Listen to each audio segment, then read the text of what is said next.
Even the strongest alien warriors froze humans faced it without blinking. Commander Zara Vex stood at the observation deck of the massive starship Celestial Dawn, her heart racing as she gazed at the blue-green planet below. Unlike the conquest missions she'd led before, this diplomatic voyage to Earth carried a different weight. The Draxian High Council had chosen her not for her warrior prowess, but for her scholarly background and peaceful intentions. "Commander," Lieutenant Kale approached, his usual formal demeanor softened by genuine concern. "The landing coordinates are set for what the humans call Death Valley. It's an inhospitable region." Zara nodded, adjusting her environmental suit. She'd studied human culture extensively, fascinated by their resilience and passionate nature. Where others saw weakness, in emotion she saw strength. Where others feared their unpredictability, she found intrigue. The shuttle touched down in the vast sun-baked landscape. The heat readings showed 118 degrees, extreme even by Draxian standards. As Zara stepped out, her suit's cooling systems whirred to life. In the distance, a primitive vehicle approached, kicking up clouds of golden dust. A single human emerged, and Zara's breath caught. Even through her helmet's filtered view, she could see his easy confidence, the way he moved without fear despite facing unknown beings from the stars. He wore simple clothes, a faded shirt, worn jeans, and a wide-brimmed hat that shadowed his weathered but kind face. "Greetings," he called out, approaching with casual warmth. "Name's Tom Martinez, Park Ranger. You folks picked quite a spot to visit."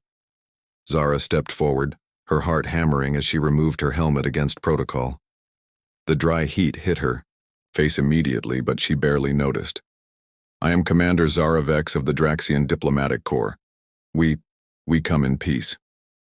Tom's eyes widened slightly at her appearance, her iridescent skin catching the harsh sunlight, her elegant features, both alien and beautiful, but his smile never wavered. "Well, Commander, welcome to Death Valley. Though I gotta say, you picked the hottest day of the year." "We were told this was one of your world's most dangerous regions," Zara said, studying his face for signs of fear or hostility. Instead, she found only curiosity and genuine warmth. Tom laughed, the sound rich and unguarded. "Dangerous? Ma'am, people come here for vacation. My grandmother hiked these trails until she was 87. He offered her a container of water. "You look like you could use this more than I do." The simple gesture, offering sustenance to a stranger from the stars, struck Zara profoundly. In all her studies of conquest and diplomacy, she'd never encountered such immediate, uncomplicated kindness. As Tom guided them toward the ranger station, sharing stories of the desert's beauty and the tourists who flocked here for adventure, Zara found herself listening not just to his words but to the passion in his voice, the love he held for this harsh, magnificent place. For the first time in her military career, Commander Zara Vex wondered if she'd found something worth staying for. The ranger station provided blessed relief from the desert heat, though Zara noticed Tom seemed perfectly comfortable in temperatures that made her advanced suit work overtime. She sat across from him at a simple wooden table, her helmet set aside despite Lieutenant Kale's worried glances.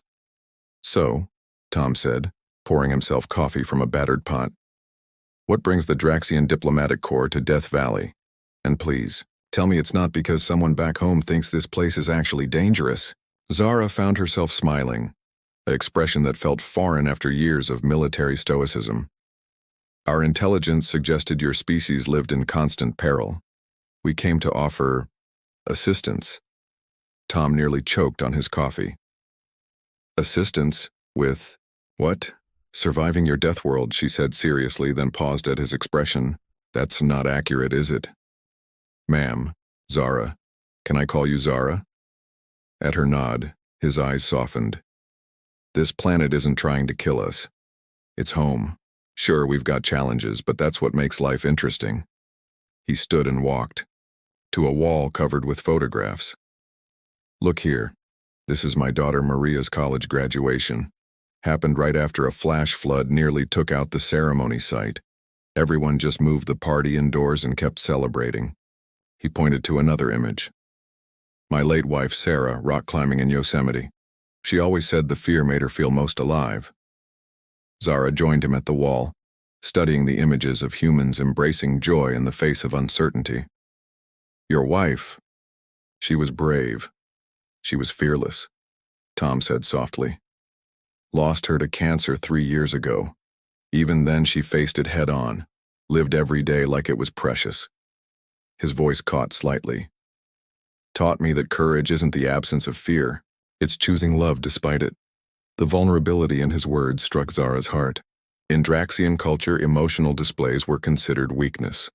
Yet Tom's openness made him seem incredibly strong. On my world, she found herself saying, we're taught that emotional attachment compromises judgment, that caring too deeply makes one unreliable. Tom turned to face her fully, his brown eyes serious. And what do you think? Zara looked at the photographs again. Humans celebrating, loving, living fully despite uncertainty. I think perhaps we've been approaching life incorrectly. Your people, they don't take risks for joy. We take calculated risks for advancement, for conquest, for logical gain. She paused, not for the simple pleasure of being alive. Tom smiled, and something warm unfurled in Zara's chest. Well then, Commander, sounds like you need a proper introduction to human-style living. I should return to my ship, she said, though she made no move to leave. Should you? Tom asked gently. Or would you like to see a Death Valley sunset? Fair warning, it's absolutely dangerous to your peace of mind. Beautiful enough to make you never want to leave. Zara looked into his eyes and realized she was already in more danger than any desert could pose. She was falling in love. Zara had never seen a sunset quite like this. Sitting beside Tom on a rocky outcrop, she watched the sky transform into layers of gold, orange, and deep purple. Her environmental suit lay beside her. She'd discovered that evening temperatures were perfectly tolerable for her physiology. Your readings were wrong about more than just the danger, she said quietly. This place is magnificent. Tom smiled, passing her a thermos of hot chocolate. Sarah used to say that beauty and danger often go hand in hand. The most worthwhile things usually do. The mention of his late wife should have created distance between them, but instead it drew Zara closer to understanding this remarkable human. Tell me about her. She was a geologist. Met her right here, actually, about 15 years ago. She was studying rock formations, and I was the ranger assigned to make sure she didn't get herself killed. Tom chuckled. Turned out she was more capable in the wilderness than I was. Did you love her immediately? Tom considered this. I was attracted to her courage first, the way she'd rappel down cliff faces to collect samples, how she'd get so excited about mineral compositions that she'd forget to eat. He looked at Zara. Sound familiar? Heat that had nothing to do with the desert rose in Zara's cheeks. I don't understand. The way you removed your helmet today, trusting that our world wouldn't hurt you. How you're sitting here now, no protective gear, just experiencing this place. His voice grew softer. Sarah would have liked you. Zara's heart clenched. Tom, you're going to leave, he said simply. Back to your ship, your people, your responsibilities. She wanted to deny it, but honesty seemed essential with this man. I'm expected to file a report. Recommend whether Earth should be considered for integration into our galactic alliance. And what will you recommend? Zara was quiet for a long moment, watching stars begin to appear in the darkening sky. That we have gravely underestimated humanity. That you've achieved something we never considered possible. Which is? You've learned to thrive without conquering. To find strength in vulnerability, joy in uncertainty. She turned to face him. To love despite knowing it might end. Tom reached over and took her hand. The contact sent electricity through her entire being. Zara, in the few hours I've known you, you've shown me more courage than most people display in a lifetime. Leaving your ship, trusting a stranger, questioning everything you've been taught. That's not courage, she whispered. That's terrifying. Same thing, he said, squeezing her fingers gently. The question is, what are you going to do about it? Above them, the Draxian warship moved across the star field, a reminder of the life waiting for her. But here, with Tom's warm hand in hers, and the vast desert spreading out below, Zara felt more at home than she ever had among the stars. She had a choice to make, and for the first time in her disciplined life, her heart was louder than her duty. Dawn in Death Valley painted the landscape in soft pastels, but Zara barely noticed the beauty. She stood beside Tom's truck, her environmental suit once again sealed, preparing for what might be her final return to the ship. The weight of her helmet felt heavier than usual. Lieutenant Kale waited by the shuttle, his expression carefully neutral. Commander, the High Council awaits your report. I know, Zara replied, but her eyes remained fixed on Tom, who was checking his equipment with practiced efficiency. You could come with me, she said suddenly. The words escaped before she could stop them. Tom looked up, his expression gentle, but sad. To space? To your world? You'd be an ambassador, a cultural liaison. The Council would value your insights into human resilience. Even as she spoke, Zara knew how hollow it sounded. And leave this? Tom gestured to the desert around them. Leave Maria, who just started her teaching career. Leave the place where Sarah and I built our life together. Zara's heart sank, but she understood. You're saying no. I'm saying I can't. This place, these responsibilities, they're part of who I am. Tom approached her, stopping just close enough that she could see her reflection in his eyes. But that doesn't mean I don't wish things were different. Commander, Kale called softly. We really must. Give us a moment, Zara said sharply, then softened her tone. Please. When they were alone, Tom reached up and gently touched her helmet. Take this off. Just for a minute. Tom, trust me. She removed the helmet, and the cool morning air kissed her face. Tom stepped closer, close enough that she could feel his warmth. I want you to know, he said quietly, that meeting you has changed something in me. For 3 years I thought that chapter of my life was closed, that I'd had my great love and that was enough. And now I know the heart has room for more than one great love. Different, but just as real. He cupped her face in his hands. I love you, Zara Vex. I love your courage, your curiosity, the way you see wonder in places others see only danger. Tears, an emotional response she'd been taught to suppress, gathered in her eyes. I love you too, which is why I can't ask you to leave your world. And I can't ask you to abandon your duty. They stood there in the growing light, holding each other, memorizing the moment. Finally, Tom stepped back. But there's something else, he said, reaching into his pocket. He pulled out a small, smooth stone. Desert rose. Found it yesterday while you were talking to your crew. He pressed it into her palm. So you'll remember that even in the harshest places, beautiful things can grow. Zara closed her fingers around the stone, feeling its warmth. How do I choose between love and duty? Tom smiled, though his eyes were bright with unshed tears. Maybe you don't have to. 6 months later, Zara stood in the High Council chambers on Draxia Prime, her report complete.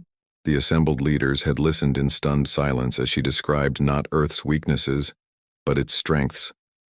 Not humanity's need for rescue, but their capacity for joy, resilience, and love.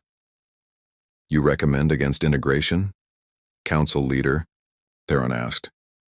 I recommend partnership, Zara corrected. As equals.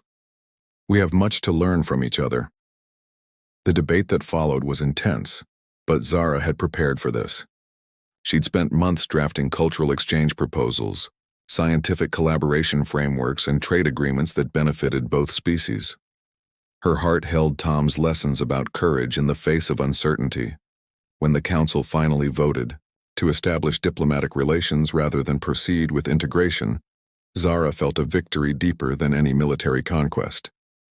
But the real triumph came 3 weeks later, when she piloted a small diplomatic vessel back through Earth's atmosphere, her new assignment papers secured. Permanent cultural liaison to humanity, stationed on Earth.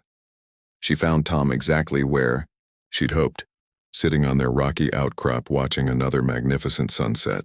He turned at the sound of her approach, his face lighting up with joy and disbelief. "Zara?" He stood slowly, as if afraid she might disappear. "What are you doing here?" She held up her orders.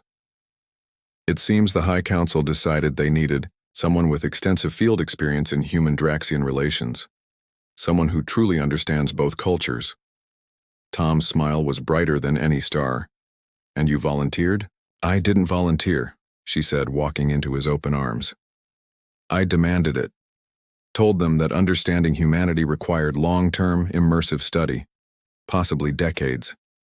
"Decades," he laughed, spinning her around. "Think you can handle that much danger?" "Well," Zara said as he set her down, "I've learned that the most dangerous thing in the universe is falling in love. Everything else is just adventure." Tom cupped her face in his hands, thumb tracing her cheekbone. "I love you, Ambassador Vex." "I love you too, Ranger Martinez." Their kiss was everything the desert sunset promised, beautiful, fierce, and worth every risk. When they broke apart, Zara pulled the desert rose from her pocket, now polished smooth from months of carrying. "I never forgot," she said. "And I never stopped hoping," Tom replied. Above them, the first stars appeared in the darkening sky. Some belonged to human constellations, others to Draxian navigation charts, but sitting there together, watching their two worlds share the same vast sky, Zara and Tom knew they'd found something rarer than either species had ever achieved alone. They'd found love that transcended worlds, survived separation, and chose hope over fear. In the end, the greatest discovery wasn't about conquering death worlds or mastering the galaxy. It was about two hearts brave enough to build a home among the stars. The end.